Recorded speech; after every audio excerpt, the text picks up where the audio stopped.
everybody, and welcome back to the Future Scale podcast, a podcast that is created for people to tell their authentic stories, which ultimately influence anybody that's in different stages of their lives. The core of this podcast is to talk about marketing and how marketing is at the center of every business and every engagement. So today we've got quite a special gentleman who's put himself out there, and I think he's also leveraged off of marketing. His name is Spiwe Moyo. Spiwe Moyo and I, along with my husband, go way back. We used to work for a bank, one of the big fives in SA. And then post that, we then kept in touch. And then that's how I actually got him to be here. So, Spiwe, welcome to the podcast, and thank you for agreeing to be here. So, as with every group that a new person comes into, please introduce yourselves so people can know who you are and what you're about. Firstly, I'm laughing because, podcast host says the special podcast every time they host us. So I'm assuming this one is special too. So my name is Spiwe Moyo. Thanks so much for having me, Tabi. I'm an HR and organizational behavior specialist. I am a husband and a dad. So great to be here. Oh, excellent. We like that you mentioned that he's a husband and a dad.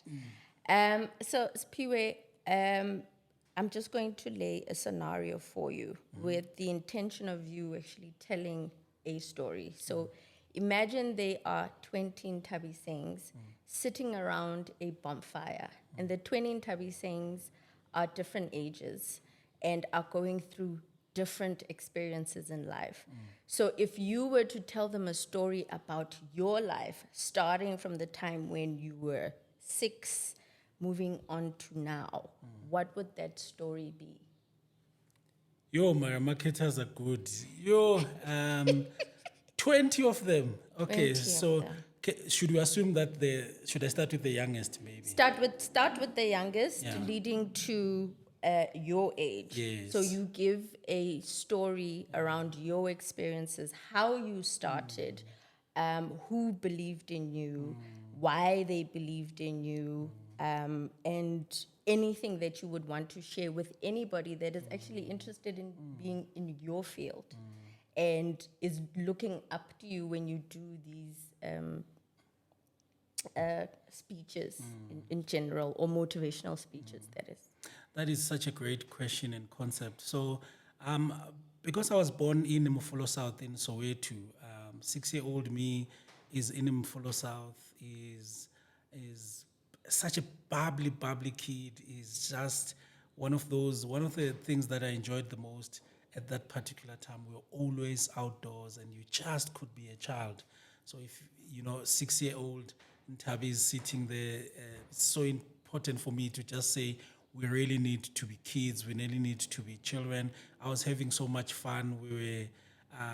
My favorite thing to do at that time was playing soccer, and I was just not great at it. But everyone in Mfulo South wanted to play soccer. I wanted to play probably at that time for the under-8s. But I was such a positive child. I was such a happy child. I was such an encouraging child, happy for others. I used to have this vicarious joy when other people are winning in life.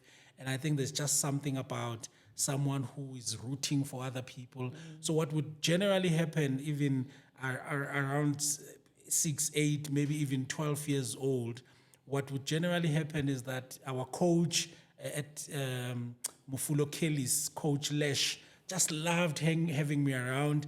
Most of the time I wouldn't be fielded in the team because I wasn't as good as other people, but he wanted my influence. One of the things that he would say to me is that, Ntwana, they called me Scar in Mfulo.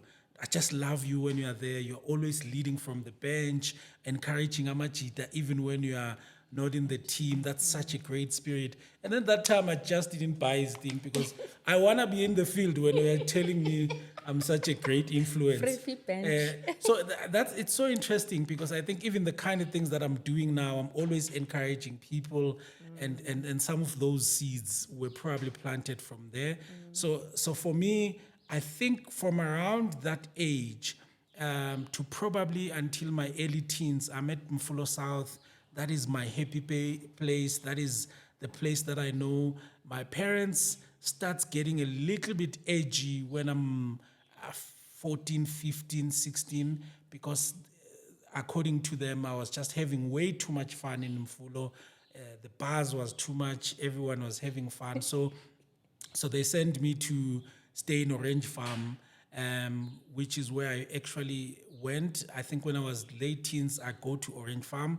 And I think my parents were right, because Orange Farm really, really changed me. Because suddenly I'm in a place where I'm not as popular as I was.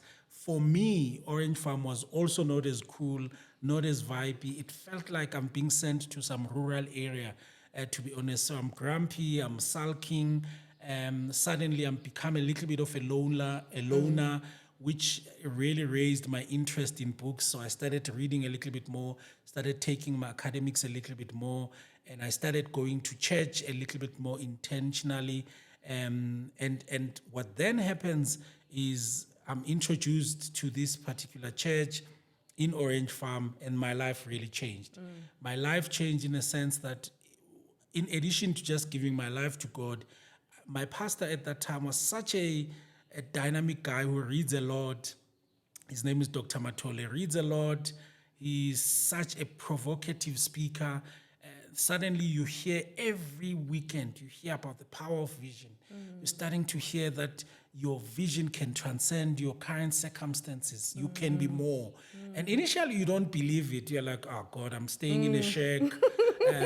When I go out of here, when I go back home, my shack itlonela, and I'm having a problem here. Initially, you don't believe it, but once you hear something every day, every weekend, you start believing it. And for me, that I think that was a catalyst. So when you talk about who are the people that believed in me at that time, Dr. Matole really, really provoked me hard. He was not a very soft man on some, I believe in you, you can do it. He was, get over it. Yes. Everybody's life is tough. You're not going to sulk here. What are you going to do with your life? And that's where I literally just took it upon myself to do a little bit better, started improving my academics. So I think that was a catalyst to the kind of mindset that I'm having, and it's one of the most instrumental people in my life. That's great. So since you say there are different types of things, so that is my teens. I then go and study at the Valley University of Technology, but now my mindset is proper. Yeah. My mindset is proper. I'm a focused young person, which is also a very interesting thing with being a focused. When you're young and you're focused, people mock you for being focused. Yes, You're not that's cool true. enough. And suddenly you also believe in God, and so you just don't look cool enough. But fortunately for me, I was so decisive, so disciplined, but I was also a little bit funny, which meant at least the humor helps a bit of street cred. Yeah. I'm not going to compromise a lot in terms of my character, but I have street cred. Yeah. So you still want me around. Yeah. So varsity also became quite nice. So mocked a bit, so called Mfundisi a bit at that time. But suddenly people want to be with me, because there's also something interesting about having somebody who's positive, who's not whining all the time, but who is also a little bit funny. So I'm not serious all the time, but I'm disciplined. So suddenly the kids in school, every time there's an exam, I'm volunteering to pray for them in class, but they don't mind, because I'm also a bit of a cool kid. So my teens were very strict. I don't want to lie. So for me, there was this self-discipline in my teens and in my early 20s, which I loosened up, I think, when I got into the workplace. So when I got into the workplace, early 20s, one of the people that really believed in me a lot. So after I had studied at the Valtech, I get an internship at a company called Mining Qualifications Authority in Braamfontein. It's a SETA. And I'm a guy by the name of Dr. Menzi Mthweku, who is late now. He's the CEO of the SETA. And I report to Shanice McKinsey, who is the HR person. But Menzi Mthweku sees a little bit of potential in me. A SETA is not very big. So CEOs can know your name a little bit. So he sees a bit of potential. He says to Shanice, who's her boss, he's obviously Shanice report to him. I report to Shanice. I think I like that guy. He must send a few of his reports to me, but he was brutal. So he would look at some of his reports and take a red pen and just, and which for a young person that is a bit soul destroying, it's you know, triggering. it's triggering, it's soul destroying. I remember being angry, being like, God, this guy. And what he would do, he would scratch on one page, take that thing back, and I need to fix. And then when I fix it back, he goes to another page and fix. And then I'm sitting there thinking, How? why don't you just read the whole thing? Yes. You know, eventually when I left and I finished the internship, he says to me, do you know why I was a bit hard on you? It's because I saw a bit of potential. And I think, you know, sometimes we have to understand that the people who are a bit harder on us is because they see potential, they want to take us somewhere. And he had one of the most profound contribution in my early career. So, sorry, before you then continue onto your middle phase, and so Yes. you've touched on chapter 1, chapter 2, and chapter 3 of your life. Chapter 1, you had a lot of fun. Your parents saw good, you had a lot of fun, but direction need to cut a little Yes, bit. true. And then they intervened and shifted you, which is another life lesson to anybody to say, if somebody that is taking care of you shifts you into another space, it's because they want the best for you. And you need to look at it in a positive way. And also in your chapter 2, you then met somebody that really believed in you, that kept on saying positive and reaffirming words to you, which then explains that a consistency of positivity actually makes an impact and changes one's life. And then the third part of it, when you were mocked at varsity, but the nice thing about it is that you had a great base, which helped you continue and not falter in any way or want to fit in, even though they were mocking you. Absolutely. Right? So we've touched on quite a number of themes which are fantastic. And then the most important one is when you get into corporate. And then you find this very difficult person. And then for you, there was a benefit to it because this person came back and said, I actually believed that you had potential. However, I would like you to probably just expand on it a little bit, because in this day and age, you find that there are people that start in organizations of all sorts, particularly the young ones, who come back and say, but corporate is very toxic. So how do we then differentiate between somebody that really believes in me and somebody that genuinely is toxic, if there is such a thing? There is such a thing, and one of my current passions is just to create great, better workplaces, right? So there is a bit of truth in that there are certain leaders and certain environments that are toxic. And I think, you know, two things can both be true in the sense that many of us young people, when we join the workplace, sometimes our mindset is just not right. Sometimes our mindset is just not right in the sense that I think we were hyped a lot and congratulated a lot in varsity, and we were hyped a lot and congratulated a lot in high school, and you're doing well and your grades are good. And suddenly you get into this environment where it looks like people really can't see how good you are, and you still can see how good you are. But there is also a bit of a sense of what people say entitlement, and I think it is entitlement, where some of us, when we get into the workplace, we get in with a bit of an attitude, and I think there are two extremes in my view here. So on one extreme, you have people who are too apologetic, who are not taking up space in corporate. They are timid. They have a bit of an imposter syndrome. They believe those spaces are not created for them, and that's not good. On the other extreme, you have people who come up with entitlement. I've studied, so I cannot start at the bottom. How dare you put me on an internship? How dare you put me on some learnership? Once ever nakinali degree, what. And I think those extremes are not good. Somewhere in the middle, there is someone who has self-worth and self-assurance, but who understands that you're gonna have to start at the bottom, right? You're gonna have to pay the price, you're gonna have to pay your dues, and so on. And I think that's where the magic is. And when you get a leader who believes in you and they're pushing you a bit hard, it's very important to take that into context and just evaluate and see if you have a bit of a discerning where you're finding out, is this person trying to push me or this person is really toxic? Some of the things we say are toxic, there's nothing toxic about them. Like what? Like go and print a document. I'm not here to print now. I'm here to design campaigns. No, you are gonna print.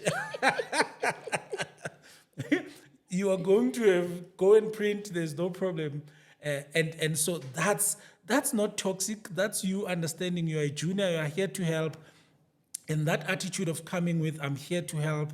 And it helps you because as you put your hand up, you start getting so many relationships. You start being known. You are helping in another department. So you get a broader view of what the business is about, and that's good. But if someone gets to a point where it looks like they're attacking your very being, and as if they're so nasty to the point that there's no dignity, there's no respect in even the way they speak to you, and it gets to a point where you know this thing is going to affect your self-worth, that is what toxicity is all about. And that's what needs to be challenged, and you need to raise that with whoever you can, if you have another manager, if you have HR, or whoever can help. So that perspective on what actually, and on the spectrum of deserving, knowing that you deserve to be in that room and not be unapologetic, to the other end of the spectrum where you're entitled, somewhere the truth is in the middle. Okay. I hope everybody heard that. Yeah. That's profound. Yeah. Thank you. So just a step back. Sure. You studied, and then you got a role where people groomed you. But what we missed is what made you decide to get into HR? What about HR to you was appealing? Yeah, hey, that's such a nice question. So, in my teens, there was a place in, I think it's Diepkloof, called Fundi or Funda Center. Funda Center. Funda Center called Diepkloof. So that place was a little bit of a library turned guidance, personal career guidance type of thing. So I went there one day, and because I just couldn't figure out what I wanted to do. And there were these people who tried to help us as young people to figure out what we want to do. And they asked me a few questions, and I remember saying, I love people, I love interacting with people. And so I remember the counselor giving me some few ideas on what I can do. And HR sounded like one of those things you can go to when you love people. Before I went there, I'd wanted to become a quantity surveyor. And I didn't even know what a quantity surveyor is, but it just sounded nice. so nice, you know. So Funda Center really, really helped me just at least understand what HR is and loving people. Although when you get into HR, you realize that it's not as soft and as you think it is. It's not about kumbaya all the time. You're going to have to be quite firm, but at least that sparked a great idea. So that's why I applied to study HR. Okay, great. So the next chapter. Now you are done being a newbie. You've been groomed. Somebody believed in you, and now they're taking you to another level. How does that level look? Yeah. What was that level? And then from that level, how did it propel you to other levels leading to you sitting here? Yeah, so I was doing my internship at the MQA. I was itchy, I was hungry, I was ambitious. I felt like this thing is just taking way too long. And it was just a 6 months internship, so I was itchy. I was starting to feel like, now I'm ready for the real job. And at that time also, the internship stipend is also not helping. I'm rolling my eyes. I'm thinking, God, can someone give me a proper salary? Yeah. So So I think 3 months into my internship, I started applying for jobs, and I start feeling like I think I know, I think I got this, which I think there's a healthy nyana thing there somewhere. There's a bit of a healthy ambition, there's a bit of a healthy ego, but also there is something a little bit that needs to be managed, because all young people feel like that. All young people start getting itchy and believe that they're the best. I think there's a part that is healthy, but there's a part that just need a bit of guidance. So 3 months into my internship, I start applying for roles, and I get a job in Randfontein, a company called Aranda Textile Mills. I don't think I've ever told this story. Why are you? Let's get ever into to? it. Yeah, man. So I get a job at Aranda Textile Mills. It's a company in Randfontein that manufactures blankets. I'm appointed as a skills development officer. So I leave my internship 5 months into it, so I didn't complete it. Go Randfontein, and now it's tricky because I used to travel from Orange Farm to Braamfontein. It was easy through a train. Suddenly I work in Randfontein, and it's a bit far to travel. So I move. For the first time in my life, I stay alone. I move and get a back room in Mutlakeng. That's, for me, was such a difficult thing to manage, because even when I was in varsity, I was taking a bus and a train from Orange Farm. So I had never stayed alone during that time. So, and for me, that was a very interesting time that taught me a lot about myself. So suddenly I go to Randfontein, and luckily when you work in a factory environment, as long as you're HR, you're considered management, which is quite weird because I was very junior, but as long as you're in the HR office, everybody's like, you're management. And so everybody's regarding me as management. I don't have a car. I stay in the same place that everybody's staying in Mutlakeng. We travel through the same taxi, but there's a distance between, because people are going to the factory, I'm going to the HR office. There's a little bit of a fear about HR and what HR can do. So the dynamic is weird, man, because you're with people in the taxi, but you don't feel part of the team. You feel a little bit excluded, which also meant I spent a lot of time alone. I never really managed to make friends in Mutlakeng. For those few months, I couldn't even afford a TV. One of the things that really happened there is I fall in love with radio.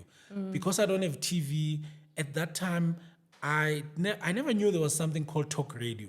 So the only thing I have is radio in the evenings. I'm trying to find something I can listen to. I bump into Given Mkari hosting a talk show at Metro FM. And at that time, I don't know what is talk radio. I'm like, I didn't know people can talk for so long on the radio. Where's the music? Good Lord, what's going on here? Remember at the time I had been really, really engraved in YFM. I'm one of those people that embraced YFM very early because it came in 1997. And it's for young people. It was so funky. Yes. Oh, YFM was amazing. We all enjoyed YFM was amazing. And the people that they brought in there just resonated with the brand. YFM. Resonance, right? They hit so hard. I remember listening to, like, there are people who sound like me here. There are people who have the experiences that I've had here. It's incredible. So it's possible. It's possible. I still remember listening to the guy called Kabzela. He used to come in on Sundays, and I had a part-time job at Mr. Price when I was studying. And that guy used to come in and say, "I'm for it." Yes. I was like, you can have someone like this on radio. Oh my God.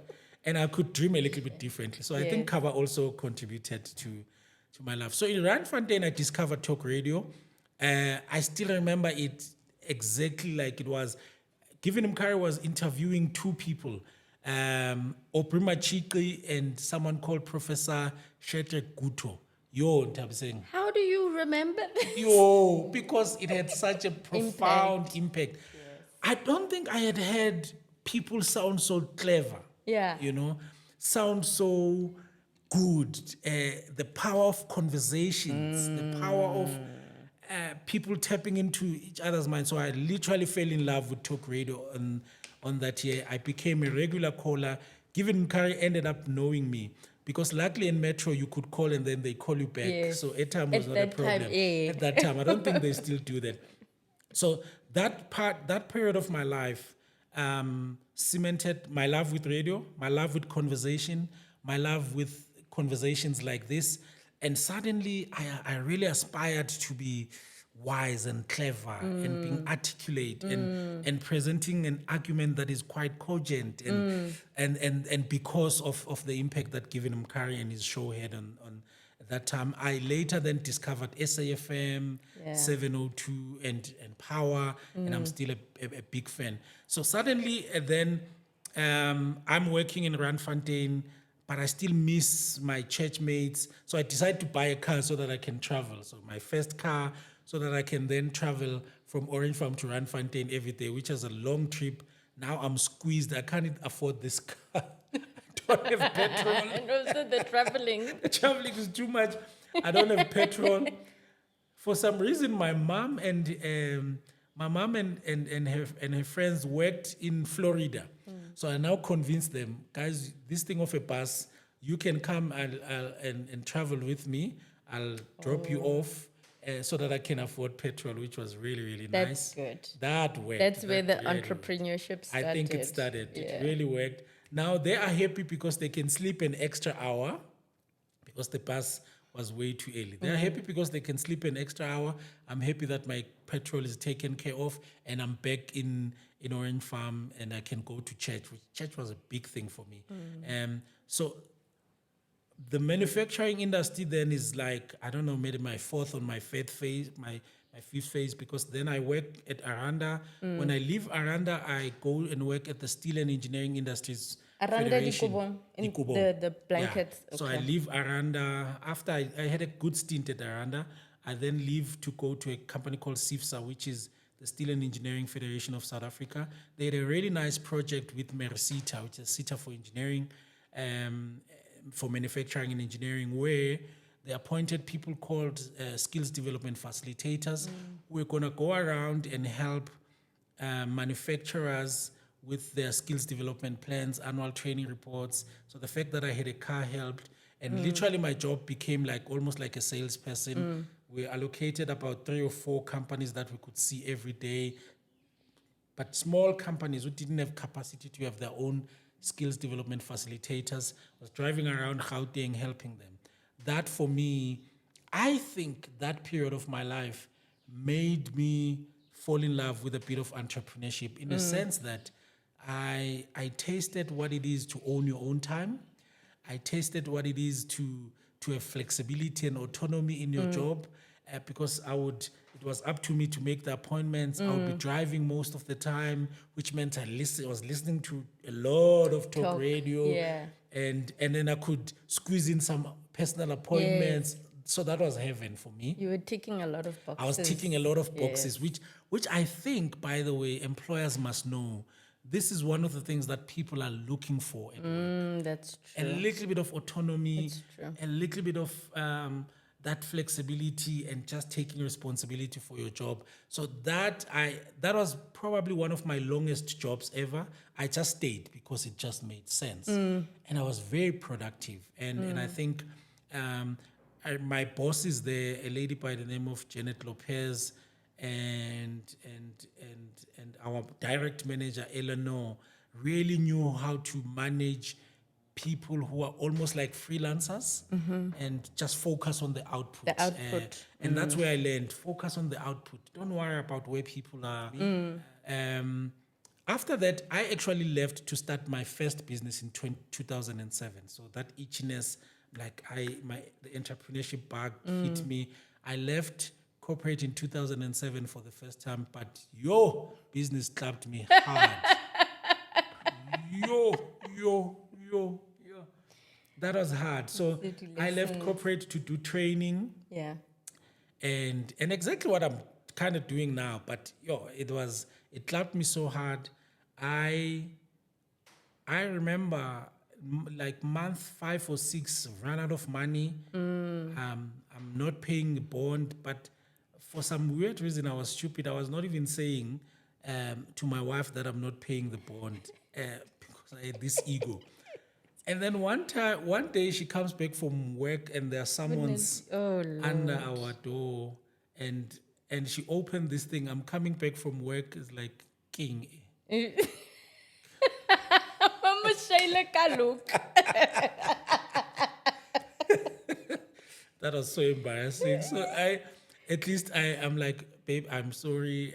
I really thought I could cover this. Yeah. And I mean, I don't know. The ego is weird because at the time my wife is working. If I just admitted, maybe we could have You made could a have, plan. yes, You you could know, have just moved the moved puzzle these pieces puzzle around. pieces around, Yes. but my ego was just not. There's always these people who made us believe as guys, if you can just pay a bond, Mfanagiti, anything else it's fine, but you must pay the Your bond. bond As a man. as a man, just the bond. So I believed that to my detriment. And luckily for me, I wasn't stubborn. So I realized that entrepreneurship is not working at that time. And I really did not, I had no qualms going back to the workplace, which I think for me, that's a big lesson for many of us because we allow ego to, when you see something is not working, now you're about to lose your house and you're Yeah. just sticking around. I mean, I went back and applied. Obviously, the car was already gone. We couldn't afford the car. But I went back, found a really cool job, but it was far in Nigel. In Nigel, at a company called Murray and Roberts had a division called, what was that division? UCW. So we used to assemble some of the trains for Prasa and so on at that time. So I went back there. It was so nice, made me recover financially. So you were part of the team that assembled parts. No, so I was not a technical person, so I Yeah. was head of learning and development. Ah, there we go, Which is okay. one Still obviously within was your- still within your my specialization. my specialization. Yeah. I had so much fun in Nigel, and I was now used to manufacturing environments because also I was in HR. Whatever I tried, there was always a distance between the factory guys as me. But now I was used to it because initially it started at yeah. Aranda. Initially, it really used to hurt me because I'd always seen myself as a Kasi guy and I'd always wanted to belong. For me, that Kasi connection really, but now when people were like, no, your management, it hurt me. But at Aranda, at UCW, I was used to it. I was like, there comes a time when you have to embrace growth, that even when something has not changed in you, but people are People seeing see it differently. see it differently. I was like, okay, no problem. Worked very well in the manufacturing industry, but then I made the biggest transition of my life. Did some really cool work in Aranda.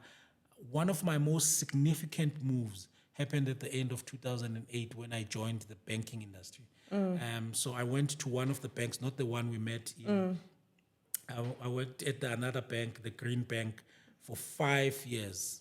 That for me, I credit the work that I do now to what happened to me in Nedbank. So, and I think what happened is, for some reason, the financial services sector fitted me like a glove. For some weird reason, I was doing well in manufacturing. I was okay, but when I got into banking and offices and financial services, I flourished for some really interesting reason. So my then boss Yvonne Pinar took a little bit of a risk, employing somebody from a non-banking environment, but backed me solidly. I remember one of the things which I think if you're any manager, this would be so cool. By the time I arrived at Nedbank, my manager had set up, I think, about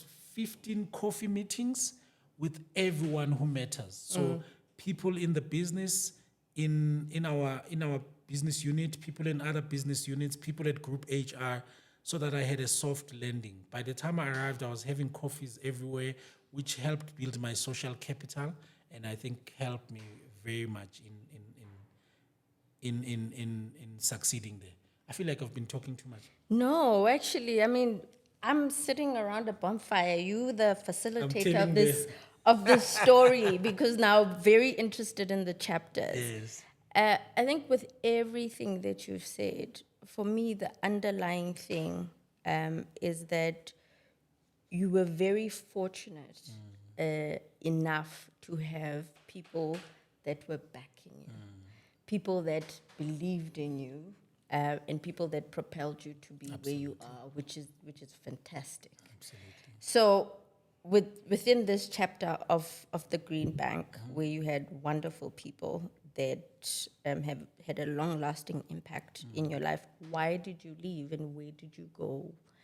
And did you find what you were looking for where you went? Yeah, so my first 2.5 years at Nedbank, I was working for a division with Yvonne, and I was doing extremely well. I was starting to be known in the rest of the bank. And then I applied for a promotional opportunity at Group HR, and that opportunity looked like the opportunity that I want. It was great. The title was right, senior manager, whatever. I think that was one of my mistakes, one of the biggest mistakes I've ever made in my career, is to make a move because it looked good. But generally, it wasn't a good move. So I went there, and I think, we could tell, both my boss and I, we could tell probably 3 weeks into the job that I was not going to do well here. So, so my then boss was really frustrated because the role needed me to build frameworks, models that we're going to use for leadership development in the bank, so that then she goes and persuade and implement them. This idea of sitting, building models and frameworks didn't work for me. It just didn't work for me. It was so bad. It was really, really bad. Fortunately, I don't know what helped me to do this. I think I tried it out for the first 3 months, and I think this could be a lesson to someone else. After about 3 months, it was getting bad because what had happened is we could see that it's not working. My boss's boss was also realizing that this thing is not working. So there was tension. So I went to my boss and said, can I have a conversation with you? Look, can I have a very frank conversation? I know this thing is not working. You know this thing is not working. We are frustrating each other. I promise you I'm more competent than I am now, but but there's a little bit of a misfit.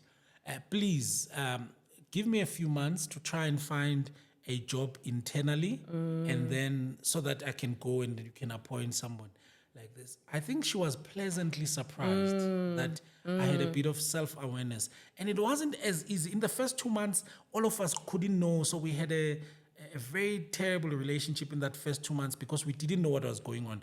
But after I had said that, we all calmed down, gave me a bit of time, then found myself back in the frontline businesses where I met the other boss that became a big sponsor for me, Masinyane Mulefi. We became friends, did some extremely cool stuff. We're friends even now. Did some really, really cool stuff at the Green Bank. And then I left for entrepreneurship again. I left to go speak, facilitate, and whatever. That thing was there. It was really, really there. I went and I did relatively okay, but it clamped me again. So this is my second exit. People don't know this, hasn't it? Before I want to Why are you so deep? I want the depth. I want storytelling. Yeah. So you started entrepreneurship. It clapped you badly. You went into corporate. You flourished. And then I suppose maybe that little bit of ego was also amplified, which then propelled you to go back into entrepreneurship, which also just didn't work well. What were you not getting? There are a few things that I didn't get, and one of them is something that someone subsequently said is, never leave a job to start a business, leave a job to run your business. So in other words, start your business while you have a job. And for me, that was my biggest mistake. So in both occasions, I didn't see that at all. So I was just, living. Although my second exit was also slightly better because I had a little bit of an exit plan. And my exit plan in my when I left the Green Bank was reduce debt, join the Speakers Association of Southern Africa so that you build a bit of relationships, and a few other things, which was much better. But excuse me, what I hadn't done is to acquire clients while I was still working. So even when I left for the second time, I had better networks in the speaking world. I had reduced debt so that I could survive a little bit longer, but I still didn't have clients. So I was actually leaving to start a business, which was a mistake. So it clapped me, not as brutally as it did before, but it clapped me nonetheless. That's where I applied to go to the bank where we met, and I came back, and I also flourished there, met another incredible boss. I reported to such a cool boss, Veronica Nchalinchal, so cool, and I delivered. I don't want to lie. I delivered because there was just a right fit. I delivered, I did well, I added value, but you know, that entrepreneurship thing was there. I had such a mutually beneficial, not beneficial, but such a nice resignation at FNP, at that other bank called FNP. I didn't want to mention it, but I did. You did. I had such a nice, you know, when you write a resignation, when you write a resignation when you are angry, it's easier. But now I wasn't angry, so I wrote this whole long letter. Such an incredible boss. If this is... This is not a reflection of you.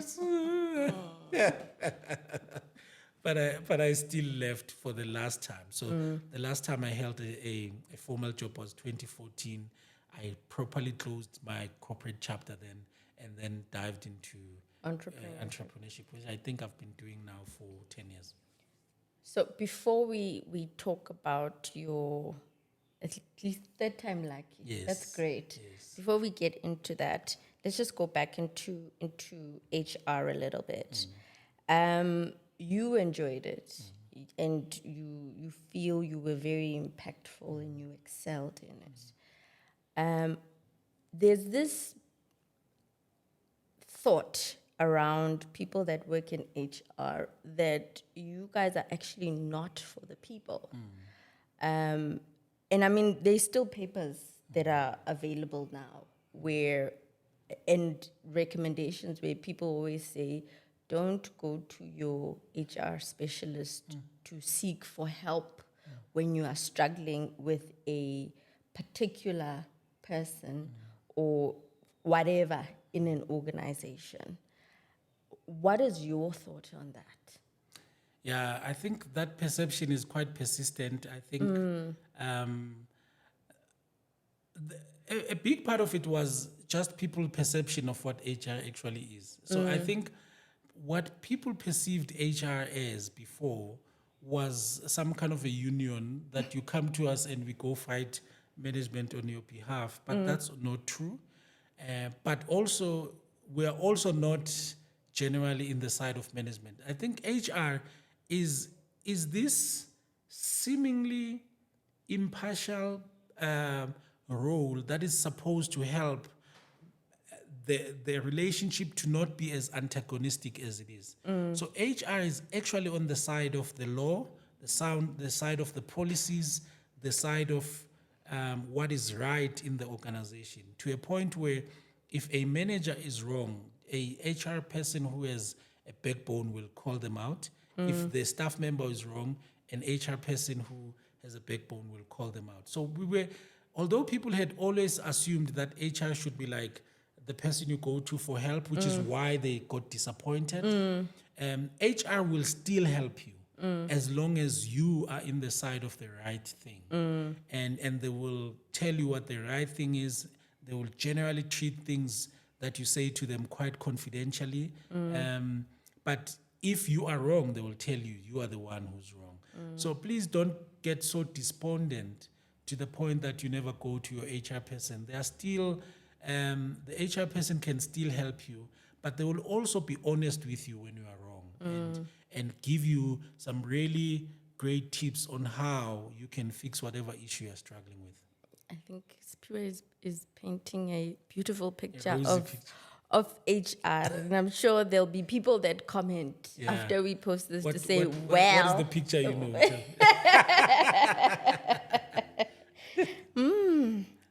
It's not about Yeah. me. No, I Yes. promise you, generally HR, they can be in on your side when you are right. Look, it's also very tricky, especially when you have an HR person who's a bit junior, Yeah. who is still a little bit fearful. They haven't found their voice. Yeah. They believe that they're an agent of the manager. Yes. They must There's just the do what the difference. manager says and whatever. Yeah. But generally speaking, the more HR people grow and have their voice, and the more senior they are, Yeah. the more firmer they are Yeah. on the rules. Yeah. Yeah. And also they've seen a couple of things, so they They've also seen. know how to deal with Yeah. such situations, which is great. Also, while you're still in corporate, what was your first interaction with marketing, and how was that? And what did you ask them to do, if you can remember?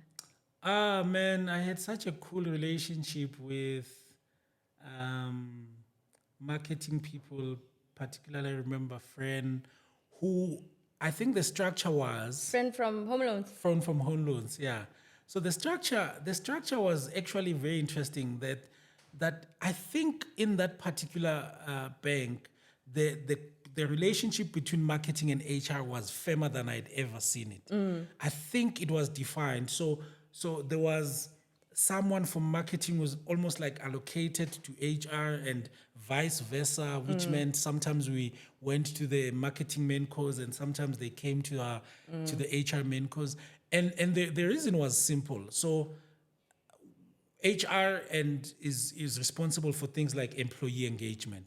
Is responsible for things like the employer value proposition and so on. And marketing people are the best at things like engagement, things like value propositions, things like employer brand and whatever. So we collaborated quite a bit in some of those really good things where you need the creativity of a marketing person, because they understand engagement, they understand storytelling, they understand things that resonate with people, and we would use them to form the employer side of branding. So although they would be in charge of the brand as it goes to customers mainly, we would be in charge of the employer brand, and that collaboration was really nice.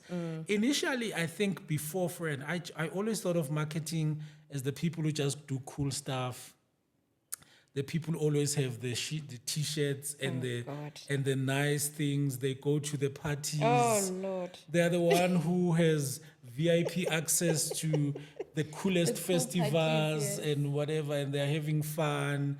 And we are grinding in the offices, Bona. They're just having fun. That's really the view I had of marketing, until I got a little bit closer and understood that we can co-create some really cool stuff together. That's excellent, and I'm glad that you were reformed.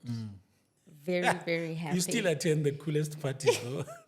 I don't know. Although you're working in those parties. No, Wabana, you are regressing right now. You came on really well.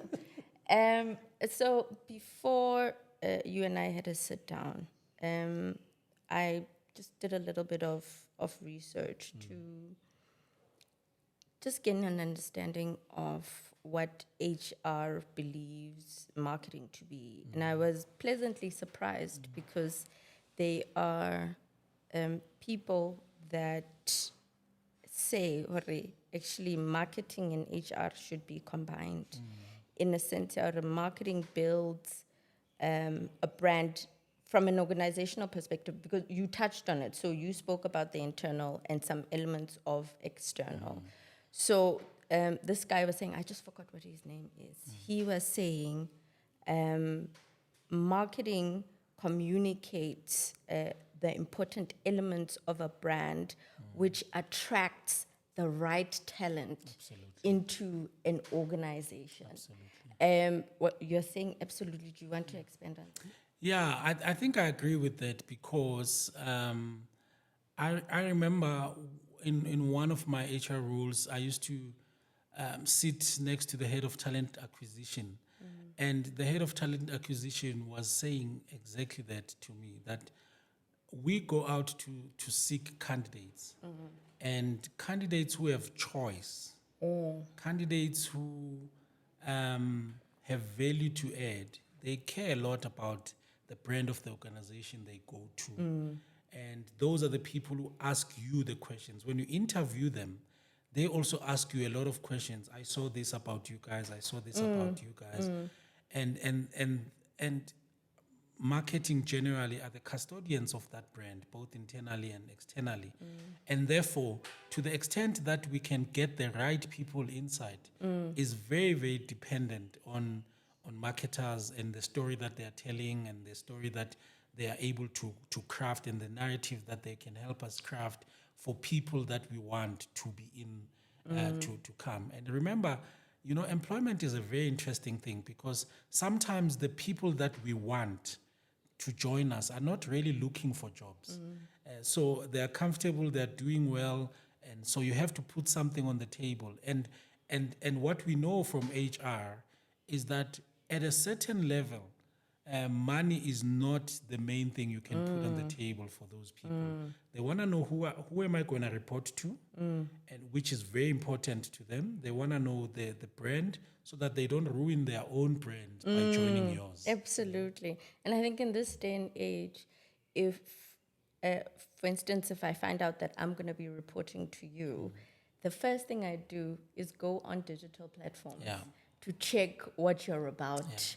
And if really I'd be comfortable and I'd fit in with the personality that you are. So, no, that's great. And then for those that are in HR and that don't necessarily believe in collaborating with marketing, what would be the pertinent things that you'd say to them to somewhat convert them? Yeah, like any relationship, I think it's gonna need both the marketer and the HR person to carve that relationship. But it is so critical, guys.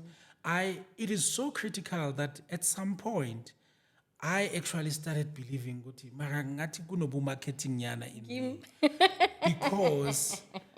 because I just the ability to be able to tell your story, to frame conversations and so on. It's so engraved in me, which is literally what I use in my speeches when I speak and so on.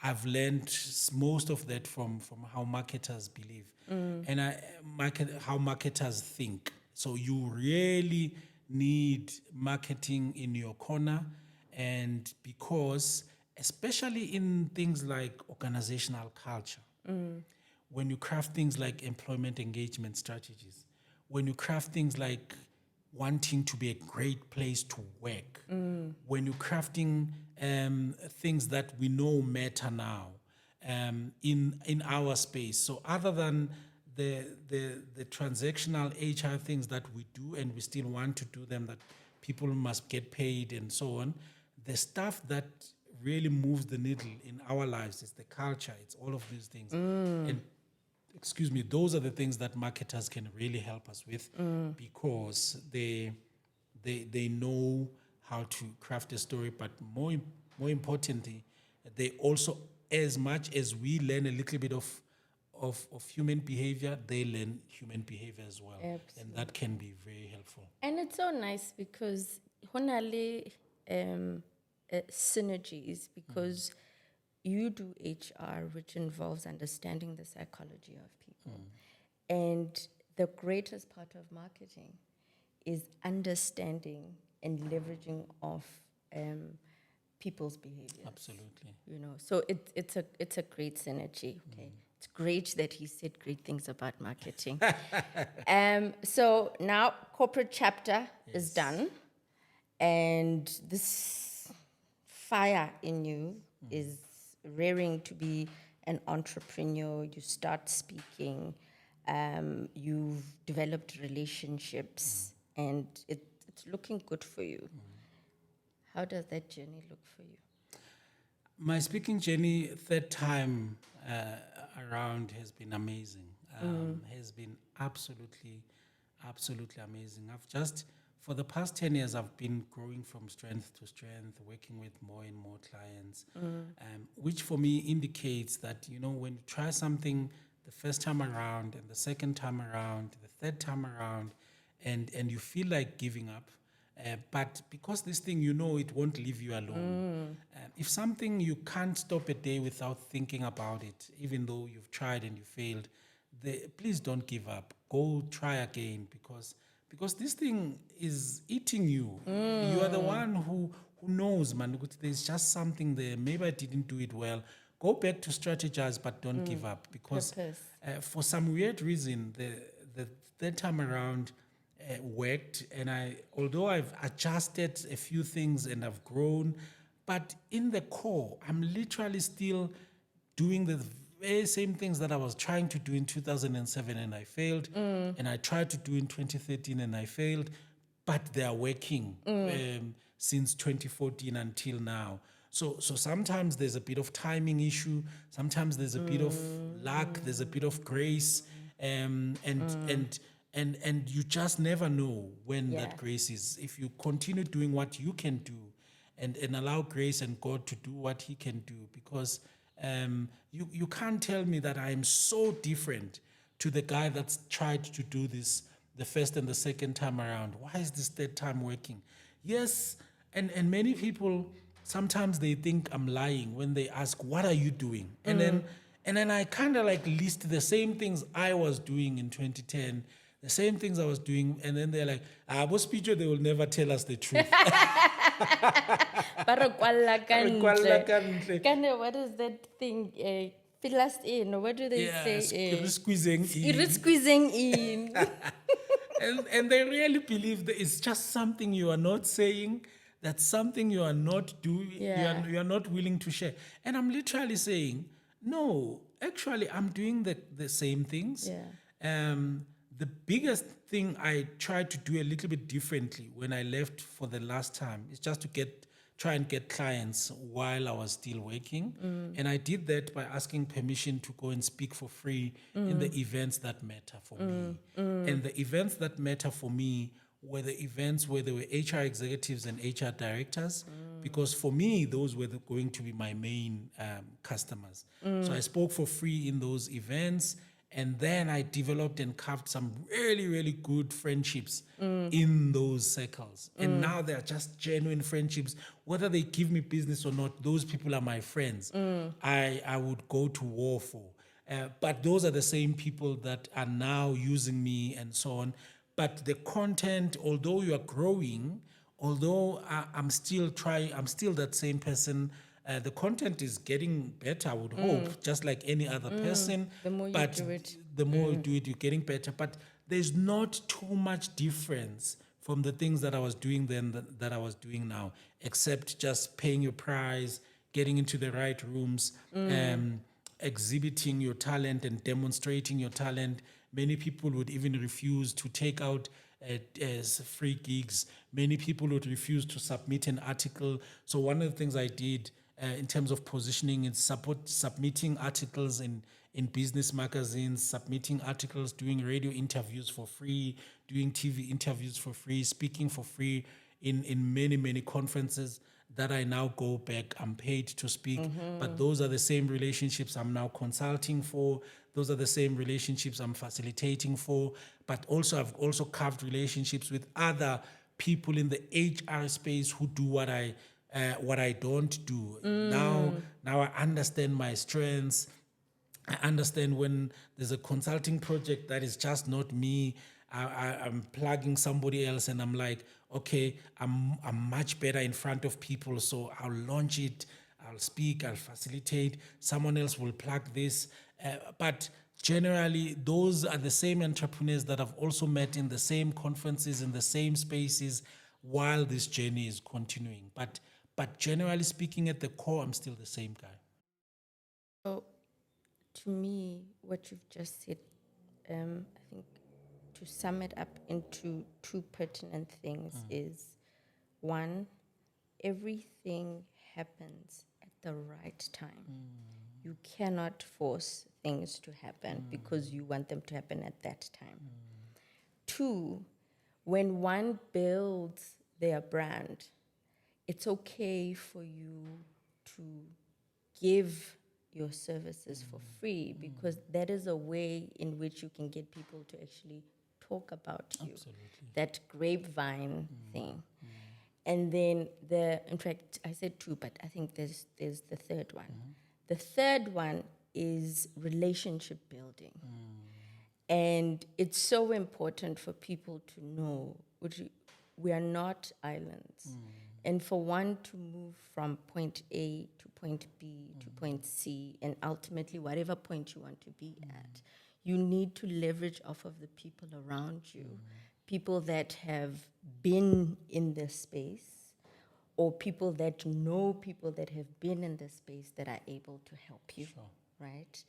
I think that is absolutely fantastic, and I think that is my takeaway. But usincintshe kancane a little bit of your talking things. What in your talking space, what do you greatly focus on when people employ you? What do you talk about? And what are the challenges that you've experienced in you excelling on this road? As great as it is, are there any challenges that you've overcome? There are. Firstly, let me just comment.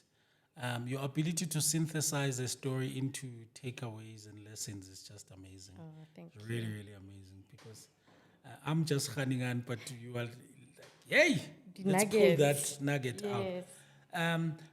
Although it's been amazing, it also has not been the easiest. You know, I told you a little bit earlier that while I was still working, I decided to join the Professional Speakers Association of Southern Africa. So this is a professional body for people who speak for a living.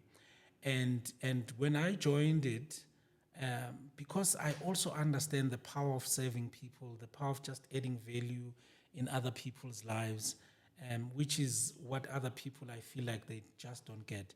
I joined and immediately came and volunteered to be the guy that print the name tags, the guy that stands outside and help people register. Because in our meetings at the PSA, we meet monthly, and because everyone is a speaker and everyone is volunteering, everything that everyone is doing, they're just volunteering. And I immediately I realized there's a bit of a gap there. Someone needs to help out there, and I volunteered, and I said I'll do that, which then meant it didn't take me a long time for people who are prominent, for people who've been speaking for decades to know me. I was just serving. It was not even a strategy. I was not serving. But if you are the guy who's standing at the door and must give everybody their name tag, everybody starts knowing you, you know. So I started serving, and everybody just started knowing me, which then meant the power of relationship in the speaking world now.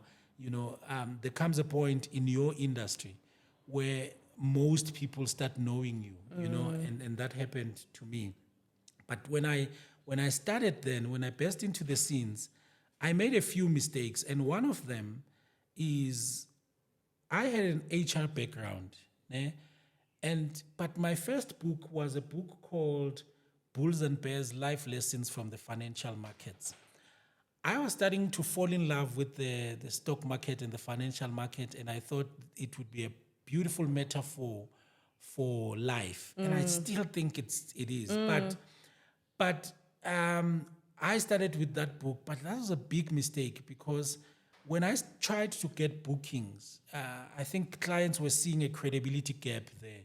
Here's this guy's talking about the stock market, but we know him from HR. That was just a big gap, you know. I was just not getting those bookings because of that. It took me a while to realize that was the mistake, to the point where although that was a good book, although that was one of the things I talked about, people are just like didn't see. So I had to stop marketing that and then lean towards my experience. And I think this is the most important lesson I learned, is that although that framework and speech was nice, I had to try and leverage the stuff that I really, really know, that I have credibility for, and then position myself better. So when I started speaking about topics that are around organizational behavior, which is how I've positioned myself, workplace, getting the best out of people, I had a bit of traction. And you can start seeing that you have an HR background, you've worked in HR, you've studied organizational behavior, you're now helping to create better workplaces. Bang! That is better, that works, we believe you. And that believability was such a crucial thing, and it signifies a little bit of a change in my bookings. And the other thing that also helped in my entire entrepreneurial journey was just also for me being a little bit more authentic than I was when I started. So when I started, and I must admit, some of it came from a bit of self-doubt.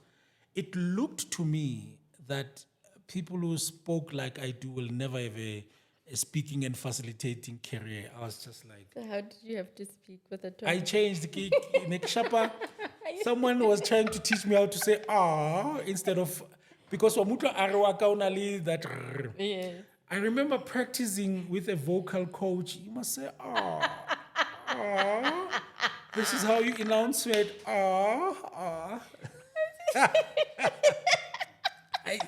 I tried.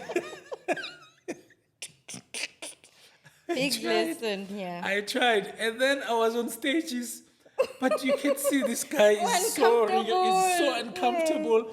And then they tried to teach me this posture, that if you can have this posture, you will enunciate a little bit better.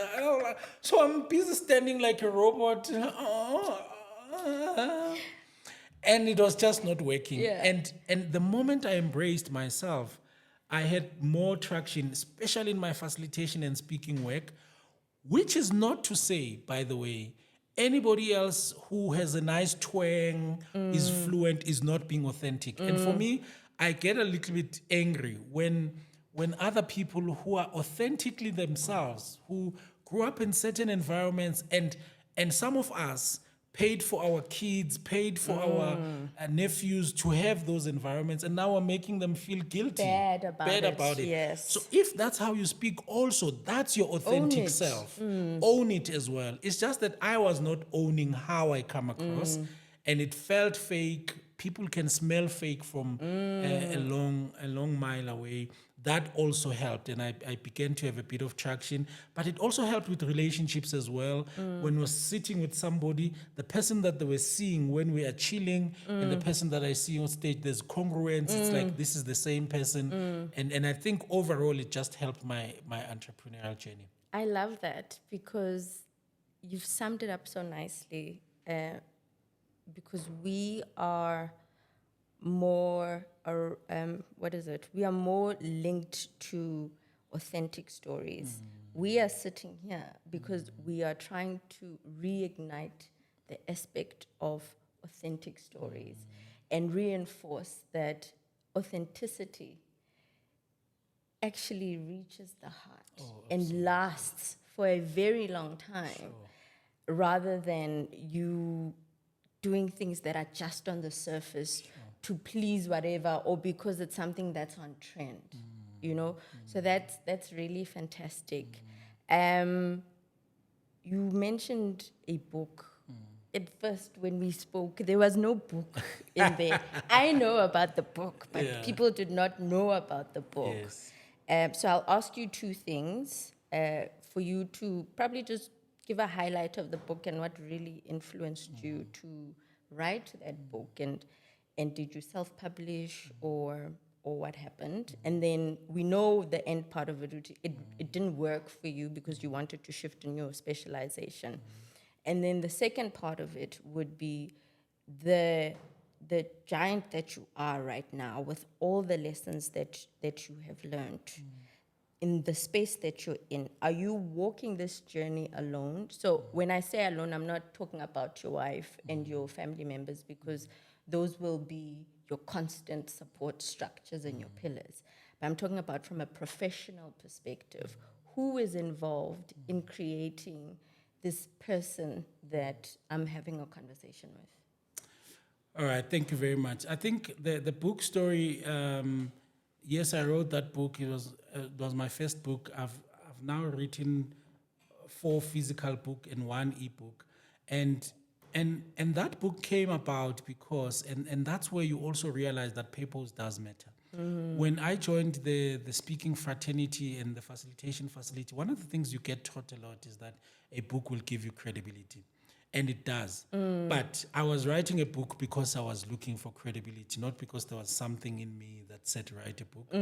And interestingly enough, that is the book that eroded a little bit more credibility than it gave me. So that's very interesting for me that we purpose does matter. Why we do things actually does matter.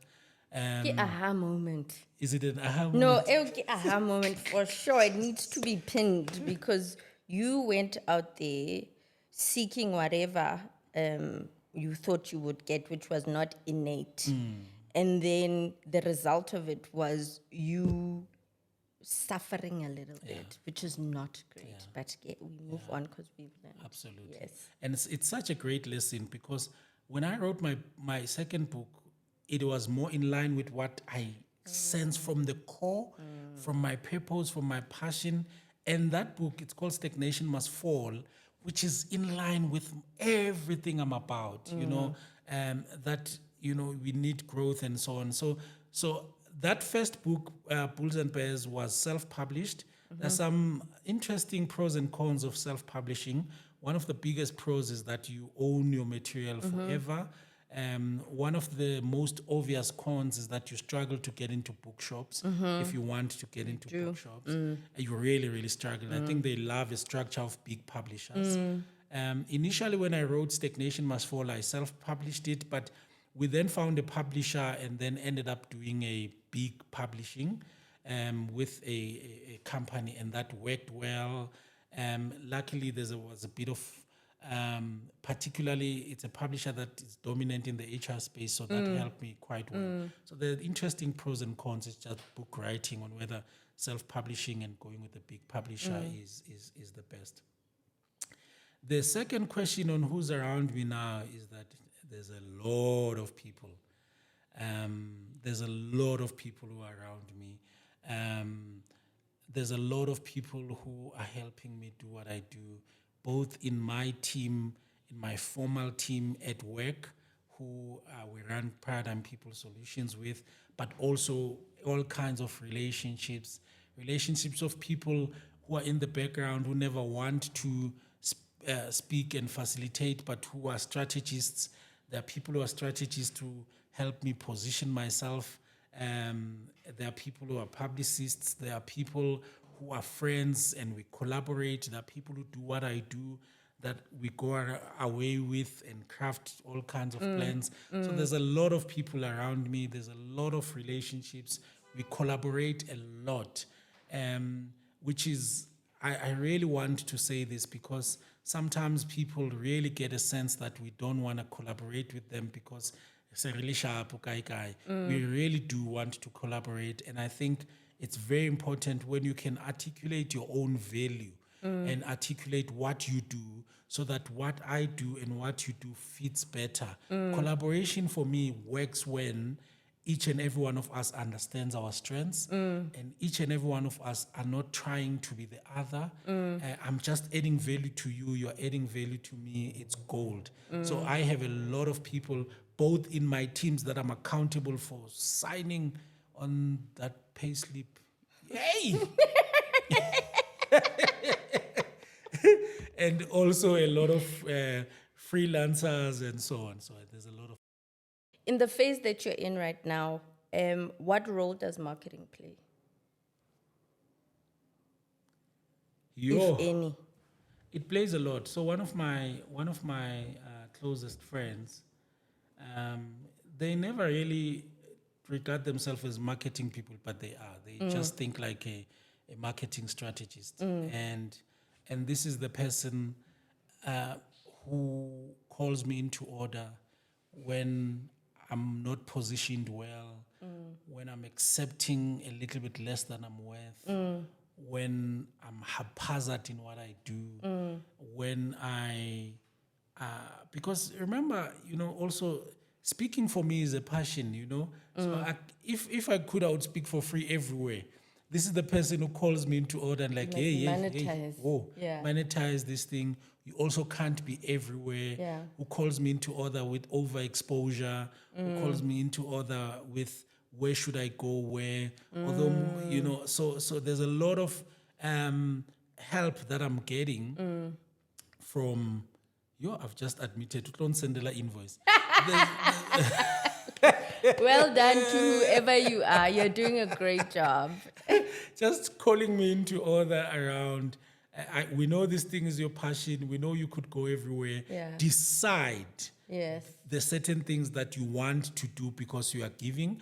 Like I've just come out of to speak at the school, and that thing for me is so fulfilling. Speaking to the next generation, I don't want invoices to be involved there because I just want to spark something. But they would then call me into order with where I need to go and how I position myself. So there's a lot of marketing and brand work that is happening in the background, but generally from a friend. That's excellent. I'm so happy. Uti, your journey has also been impacted by marketing, and it continues to be impacted by marketing, because the essence of it really is for me to show how marketing really has an impact in different spaces from a strategic perspective, not just me making things look pretty or attending parties, as you say. Okay, so I think we've said a lot, and we've spoken about nuggets which are very crucial for people in different stages of their lives, whether they are flourishing, whether they're challenging. And there are lessons, man, that one will take away with them. To sum it off, what I normally do is I ask people, if somebody were to write a book about you, or if you were to write a book about you, in fact, I'm going to personalize it. If you were to write a book or send me a brief about yourself, what would be the underlying message that you would want people to get? And then also, once I've created this work for you, whatever it is, where would you want me to put it? And who would you want to engage with that piece of work? That is deep. I think I feel that my purpose is almost like evolving, but it's the same kind of thing, right? When I imagine myself and I think about who Spiwe is, I see this guy who is very, very passionate about remaining a Kasi guy, but never wants to limit themselves to that environment to the point that they deny themselves rooms that they actually belong in. And I think for me this has been a constant struggle, because I think I am so passionate in terms of saying about remaining Spijo and the all-star, the whatever, because that's me, that's my identity. But I think what then happens, some of the people who are too passionate about that same thing, that ends up being a self-limiting belief, as if that is your only contribution in life, as if you don't belong in that suburb that you're aspiring to stay in, as if you don't believe in the very boardrooms that you're aspiring to be in, as if you do not belong to, and you don't have anything to say to go in the streets of New York or UK, and you must be apologetic when you get there, as if you have no value to add. So if I were to craft something, it would be this unapologetically Kasi guy, but who never allows any of that stuff to become a self-limiting belief. It's gonna kick those doors and get into those rooms and face people head on, understanding that you have value to bring. You must never be unapologetic. Take up those spaces, but still remain authentically you. So, I'm going to bring it back to Ekasi. Yeah. Kaskasi. What would be just that one term Yeah. that they use that would define the piece of work? You've said a lot of English words, but ekasi, what would it be? Like Mendoza would say, my stance is uzuithola kanjani uhlelo khona. Aha. And then abanye, what would Kabzela say when he closes off? Or Nyantanda yezo. So that would be his standing thing, his brand piece. Eyako, what would it be? Oh, you're provoking me so hard. So for a very long time, I adopted one yaga pro kid, ungapheli umoya sana. Yeah. And that one resonates so deeply with me because I really believe mele singapheli umoya. Yeah. I'm an encourager, I'm a provocateur to say ungapheli umoya sana nakanjani. But I don't think iphelele, my Yeah. love. I don't think so. I think because I've never wanted a motivation that doesn't give you a how-to. Yabo. Yes. Kuyashota. Lapho ungapheli Kuyashota, umoya and then uthi but then ngenzeni. what? Yes. Yabo. And I think if I were to think of it, and I've never thought of this at all, maybe it will be la ngaphakathi ungapheli umoya. Yeah. But la ngaphandle, please ungalingi uqeda ukuzithuthukisa nakanjani, continue like develop yourself in any way possible. Yeah. I love the idea of going to YouTube, learning a skill, xosha lendlala. Yeah. That's the one. Nazo I believe xosha xosha lendlala. lendlala. Whatever you have, guys, bafethu, take a skill, xosha indlala. Whatever it takes, never get to a point where you say, ispana siko, there is no work. Yeah. Yes, ispana siko, but get onto that YouTube. I will never forget the video that I saw, and I know we are closing. I saw a video of a guy called Temkosi Manqele. I think it was 2021. He shot this beautiful video. Temkosi Manqele is a musician who sings so well.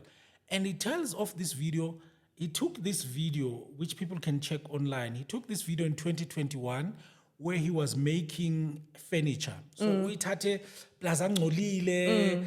And then he said something I'll never forget. He said, young people must never get to a point where they believe there's any profession that is beneath you. Yes. Before COVID, he didn't know how to make furniture at all. He's not a qualified carpenter. He went on YouTube during lockdown, taught himself to be a carpenter, taught himself to make furniture.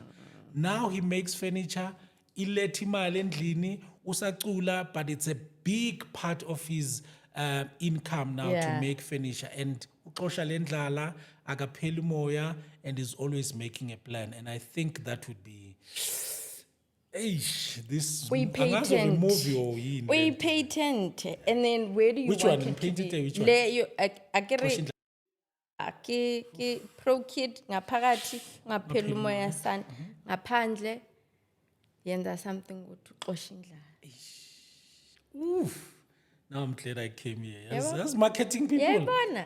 When I live here, I'm gonna try and inquire about doing that. Yeah, try and do that. And I think in what you said, as ukuluma, it reminded me of a conversation that I had with my dad about a lot of things. And the nice thing about Batu Baba Holo is that they are wise and they'll always drop nuggets. At a point in time, you won't necessarily get it, but as you get older, then you ponder on it. But I think at this time, I was very ready to hear what he said. And one of the things that he said was, there is always dignity in being employed. So being employed does not necessarily mean I go and ask you for umsebenzi, but it's uxosha indlala in different ways. So either you are employed or you generate your own thing, just like that gentleman did, and so many other people. There's always dignity in doing that and making sure ukuthi there is bread on the table. So I agree. Ukuthi hamba uyoxosha indlala. And then walk the journey with people that can help you uxosha indlala. And also don't forget to continue marketing yourself and aligning with people that can help you get you out there and what you do. So where would you like i-concept yakho or incwadi yakho to be? And ubani lo ofuna ukuthi azi ukuthi hamba uyoxosha indlala? Who specifically do you want to speak to? I want to speak to, I'm after these two concepts, hopelessness and helplessness. Anybody who's feeling hopeless, that pelile ngami, it is over. And I see this person in my mind because I know that world very well. And I see, I can see the outie who has given up, is hopeless. They believe the economic serial will never amount to anything anymore. I am doomed to poverty. I am doomed to asking 50 rands every day. And asking takes away the dignity that you're speaking about. There's just something about working for yourself. So you are hopeless, and because you are hopeless, you are now feeling helpless, as if there is nothing you can do. And this guy, Usekasi, and I want to speak to him and say, Mfanagit, sasekhona ithuba, khona elinye ithuba, don't forget ukuthi akuphelanga ngawe, and that's very important. And if there was this then marketing campaign and concept, I would then hope that it reaches that guy. That right. One of the things I worry about is that I must never get to a space where I am that busy to never forget to forget Kutazi out Islam, you know? And it's such a tension, I'm saying, for me. It's such a weird tension, because there's also some wrong mindsets that are developing now. When people feeling uguti just because so you are too busy for us, manje, that's wrong. If I'm occupying spaces, Fanele City, well done, Well, you know? Well done, we're proud of you. Yes. You know, so because you're representing them. So now you have to feel guilty and apologetic when you go with us, and I think that thing has to change, because I think there are so many people who have spaces that have opened, but because they must feel guilty all the time about this and this, and I think Buffett, we must stop that. We must still be able to hang around and be inspired. Correct. And be provoked. Correct. And also just chill with the outage. Yeah. And not make them feel like they must apologize for the things that, you know, God has managed to ukuthi akaphelanga umoya. Akaphelanga umoya, nathi instead asingapheli umoya. And we must ask the questions, ukuthi emfana ayikho into izwayo ngada. Yeah. Those are the questions we should ask, instead of making ukuthi manje they must believe they must be always paying manje, you know. It's like you are paying your own friends to hang around with them. And that's it's the just, case. It's tiring, and I think we must also be careful not to ever do that. So, sure. I enjoyed this. It was... Me too. I enjoy the different episodes and different chapters that I create for the podcast because of the different personalities that come through, and how deep we can go, and how I can leverage off of your passion. And also you reciprocate the thing. I really enjoyed sitting with you, and I appreciate that you took out time in your busy schedule to sit, Nami, share your story, and also encourage the collaboration between your space and my space. And in doing so, also encouraging those that are out there, whether bayasebenza or abasebenzi. You know, there always will be somebody that listens to these kind of conversations and then shares it with somebody that might not necessarily have access to the channels that these conversations are on. The one thing that I picked up about you is that you have such an amazing memory. It's shocking. You really, really have an amazing memory. I mean, you can recollect the ubani at this point did ABCD. You know as well. I didn't Yeah, know. yeah, well, it came up. So these are the things that you discover about yourself. But I really appreciate it, and I really wish you well in whatever you do. I mean, it's possible. You've tried it 3 times. The third time you were lucky, right time. So, all the best. Thank you so much. Thanks everybody for watching. We do encourage you to engage with us. We will tag Spiwe's handles on the different social platforms for you maybe to reach out to him, and when he does get the time, then he can tell you ungapheli umoya and then uxoshe indlala at the different stages of your life, whether you are employed, unemployed, you are a graduate, you are struggling, you don't necessarily understand HR, or you are struggling from an HR perspective to collaborate with different people in your organization. I think he's a specialist in that, and I do encourage everybody to reach out to him. But with that, see you in the next chapter. Thank you.